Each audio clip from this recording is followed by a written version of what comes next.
These travelers are not reacting to one America. They are reacting to Texas heat, oversized roads and cars, endless chain options, regional food, national parks, sports crowds, history, and strangers who keep turning a trip into a social experience. The central question is why those details produce such strong affection, and whether that affection survives the gap between political stereotypes, tourist novelty, and ordinary life.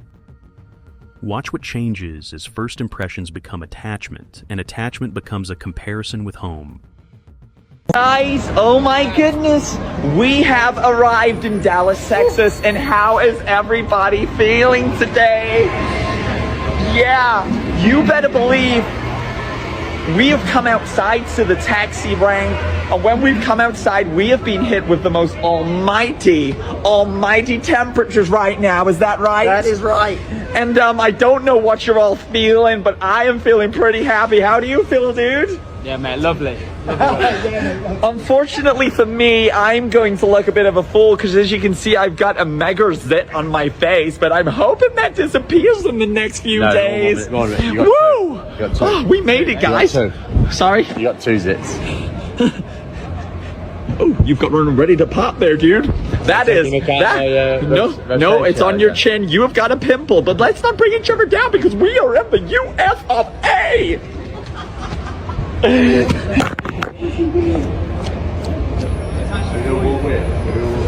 Come on, everyone. Join us.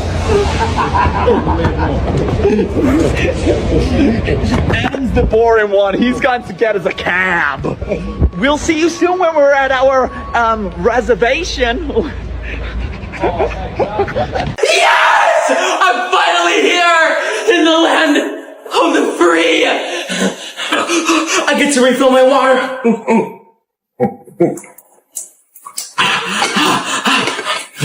I'm hot. Air. Cold. It's really hot in here.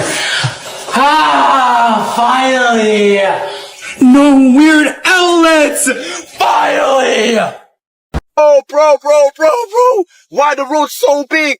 Bro, I actually feel like I'm GTA 6. I can't just put me in the game. I'm fucking live. Yo! I can't like America is mad. How you man not excited though? Like, bro, I can't stop the car. I'm actually gonna get up. Stop the car, bro. I'm fucking live. Don't stay for too long, brother. Bro, listen, I might just... I will catch you. Yeah, well, I might just overstay. Hey, finish it back to Africa. Yeah, man. I can't have it. You know, if I stay for long, will they take me back to the UK or will they take me back to Africa? Now you getting deported for real. Oh, nigga. Yeah, I'm not fucking live if they do that. Yeah. I can't like, you black. You go back to Africa. Bro, I genuinely feel like I'm in San Andreas and that. Hey. I'm in Houston. So you say we live, yeah? We live, yeah? Things that surprised me about being back in America. The sheer amount of choice at all of the chains. Like Starbucks, Shake Shack, all that kind of stuff. You guys have like cookie crunch flavor with an actual pebble from the moon. You know, that kind of stuff. Just ain't fair. I also forgot how friendly and upbeat everyone was. As I was leaving, I was like, have a nice day to the barista. And she was like, don't worry, I know I will. I mean, imagine having that kind of confidence. Let's manifest it, you guys. 2020, you're testing me. Electric scooters. Every city in America just have people pootling away on scooters. Also, sorry about like the kind of strange photo. I don't know. Poor guy. I'm confused. I never see anyone on bikes, like ever. Your accents. It surprised me when I first got back here because I was like, oh my god, like America, speak American. Does that make sense? It's the can't for me and the water for me. Or maybe it's the calling football soccer. Oh, she went there. Lots of love as always. At first, the attraction is physical. Texas heat, huge roads, refill stations, unfamiliar outlets, scooters, accents, and menus that seem to have impossible numbers of options. Some of that is novelty, but scale matters too. Official US and UK area data put the United States at roughly 37 times the UK's land area. That helps explain why distance, vehicles, and regional variety can feel dramatically different before anyone even gets to the bigger cultural questions. Bunch of you were like, don't bring ranch, it's too heavy, bring the ranch packets. You were right, I got the ranch packets. I'm so excited. Only thing is, just add sour cream, it says. But you don't really have sour cream here. The closest equivalent in the UK to sour cream. I'm very curious, and I know you will know. Taco seasoning, we've got Lori's fajitas, we've got McCormick enchilada sauce, Cholula brand chili garlic taco seasoning, and then Cholula brand original taco seasoning. Coming from Texas, We got some Bucky's treats. We've got praline pecans. God, so good. Look at the sugar on them. I can't wait. And then we've got some chamoy peach rings. I love chamoy. How to describe? Kind of like tagine, kind of. It's like dried fruit and chili powder. It's just an amazing spice to have on fruit. Hatch green chilies, both mild and hot. God, I can't wait to cook up some enchiladas or some tacos. I was like, oh, should I bring tortillas? I didn't though. Maybe next time. You're gonna laugh at me. I'm kind of scared to show you this one, but I did bring to England some tea. HEB brand, cucumber mint. I do really love it. It's got a very specific taste. Look, I drink a lot of British tea. I love it. I feel very weird bringing tea here, but we're gonna have some fun. And then last but not least, a very beloved hot sauce in Louisiana and the southeast coast of Texas. I do think they are national now, but Slap Ya Mama hot sauce, Cajun hot sauce. Doesn't get better than this, and you get to say the name. This was my first day as a Brit in Atlanta, Georgia. Let's go. So I left my comm and got the MARTA train to go to this cemetery. Now hear me out, it's not as weird as it sounds. It had this thing here, the Atlanta wind phone, where you could speak to your loved ones. So I think it was quite important, especially if you've lost a family member. Today was a hot one, so I needed to grab a coffee and some breakfast, and I went to this cafe close by and got myself some granola and a coffee. The reason being is I've been eating so bad with all this fast food lately, so I need to be more healthy. Then I went to the cater to try and watch the Brazil game, but obviously it was closed for the first game. This is why you check things in advance, because otherwise you end up looking like a wally like I am right now, trying to find somewhere last minute to watch the Brazil game. So again, change of plans, went to a bar to watch the first half, but it was kind of dead in there, so I headed to another bar around the corner, and this is what happened when Brazil scored.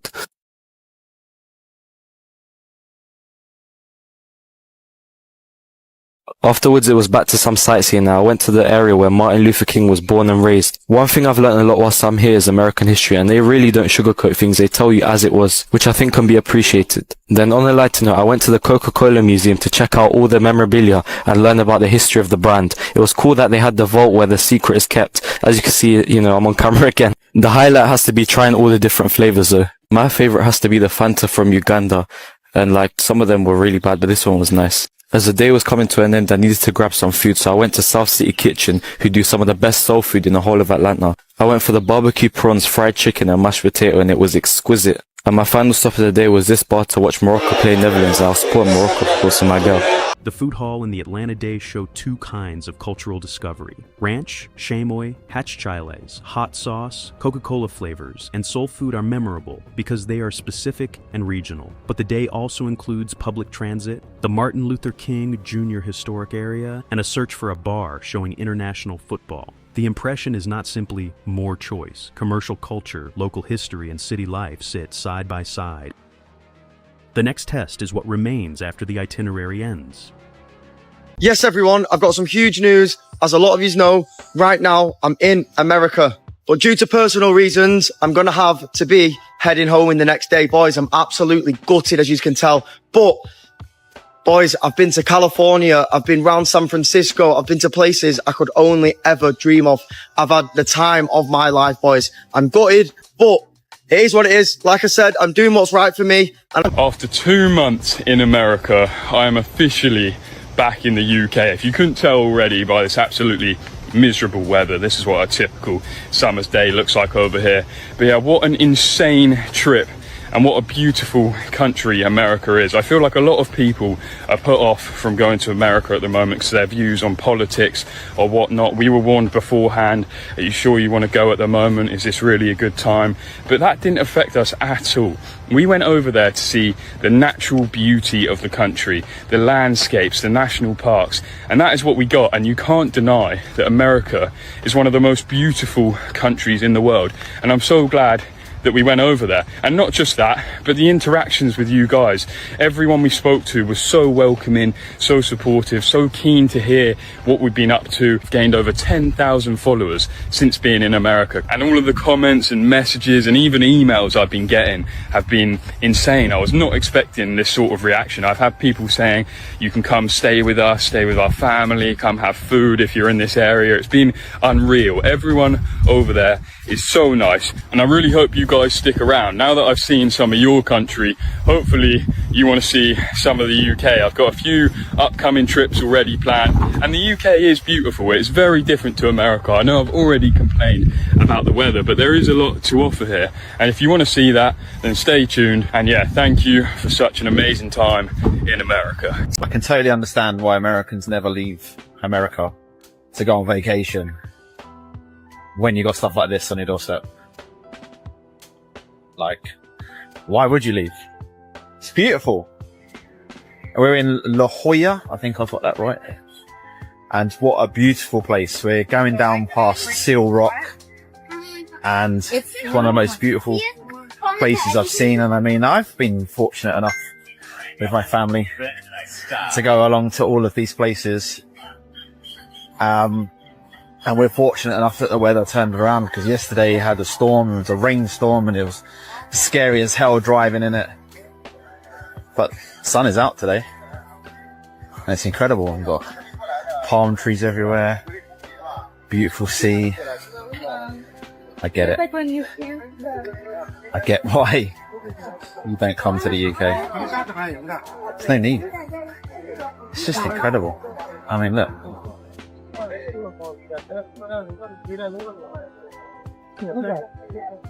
Unbelievable. 3 things I miss about America. Number 1, the weather. Look at this weather.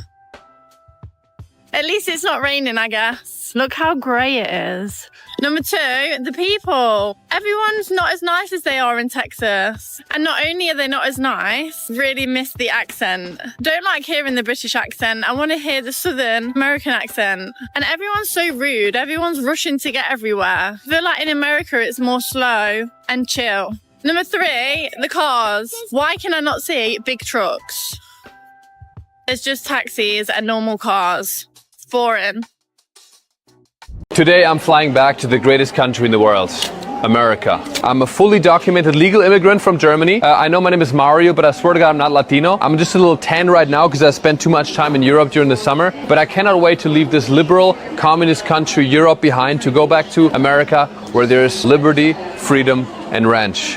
I love America, and I want to apologize to our Supreme President Trump for all the jokey jokes I made about you. I was misinformed and a little gay at the time. Yeah, I love America so much. I love American culture. I love American sports, and I think that Tom Brady is the best pitcher the Knicks had in a decade. God bless America, and please let me in.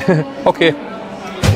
By the time people leave, novelty has turned into comparison. One traveler is gutted to cut a California trip short. Another comes home praising national parks in La Jolla, then misses Texas weather, accents, and trucks. The joke about liberty, freedom, and ranch is political parody, not evidence. And the idea that Americans never leave is an exaggeration. The U.S. Commerce Department recorded 107.7 million outbound U.S. resident trips in 2024. What remains to test is the claim about people. Hey. Goodbye. Unlucky. Yeah, you know, we'll do it for the UK, so as long as everyone kind of joins together. It's just, I mean, it was pretty expected, wasn't it? Like, long day for them, but that's just Scotland summed up for you. I would like to say I feel bad for them, but I don't really. They hate us, so I'll put the hate back. Get back home, get back to Scotland. Scotland fans heading home. Yeah. Say that. Hey everyone, I am currently in Manhattan, finally heading home today after 11 days in the States. Prior to that, I was in Spain with family for a week, so I've been on the road for a wee bit now and kind of looking forward to getting home, seeing my wee boy and my family and getting back some semblance of normality. But, you know, it's been an incredible trip here. You know, I put up a video the other day talking about my experiences of being in America, you know, people that I've met along the way, you know, and the response I got back was absolutely incredible. You know, people sharing their stories of meeting Tartan Army out here, you know, and people also sharing their experiences of losing people. So I was blown away by the response, you know. Like 99% of the comments were really beautiful. You And there was a few cynical ones in there, which is to be expected, but you know, that was my first time ever posting a video of me talking into a camera. It's something that I was always afraid to do, you know. I used to look at other people that did that and think, you know, what a dick. When in reality, you know, that was rooted in envy, because I was always afraid to put myself out there like that, you know. I was a daily drug user for a very long time, because I was afraid of rejection, I was afraid of, you know, responsibilities. So I didn't take any action, and I numbed it all with various drugs, you know. And today, I don't want it to be like that. I want to live more freely, you know, and like if you'd seen us out on this trip, you wouldn't know it, but, you know, I haven't had a drink in nearly 7 years or touched a drug in that time either. You know, and my life is pretty good today. But yeah, just wanted to say thank you to all the Americans that have, you know, made this trip so special, and to the Tartan Army as well for, you know, doing our country proud. And you know, it's been amazing. Cheers. World, and I'm so glad. I could not be happier. For years I've travelled this amazing country, right? Small towns, local communities, amazing cultures, the food, local diners, people that are willing to invite you to come and tailgate with them before a game. They'll help you if you've broken down on the roads. If you're lost, they'll spend 20 minutes helping you. This is the real America. There are different versions of America that we get portrayed as people from different countries all over the world. But look what happens. The real people of America are just lovely. They're great. They're inviting. If you want to dance in the street in Boston, they'll dance with you. What I've loved the most about this World Cup isn't what's happened inside the stadiums. It's what's happened outside of them. I think something special is happening during this World Cup. I'm just so happy because for the first time, I feel like people are really being introduced to the America that I've been talking about for years. I'm a Brit in America, and I am back in Houston. I was walking through the airport and the feeling never goes away. So I've been back in the UK for 10 days for weddings, great catching up with friends, family, all that sort of stuff. But I was walking through the terminal once we'd landed, and I was like smiling to myself, and people must have thought this guy's weird, but I was just genuinely excited to be back. And even though I've flown back and forth between the UK and the US so many times over the last 4 years, the feeling just never gets old. It's just like an overwhelming sensation of just excitement, and I don't really know where it comes from, but I suppose it's a good thing. You know, it's a country that you live in, you should be excited to be coming back. And then this is something that we in the UK, we don't get very often. It's that holiday feeling.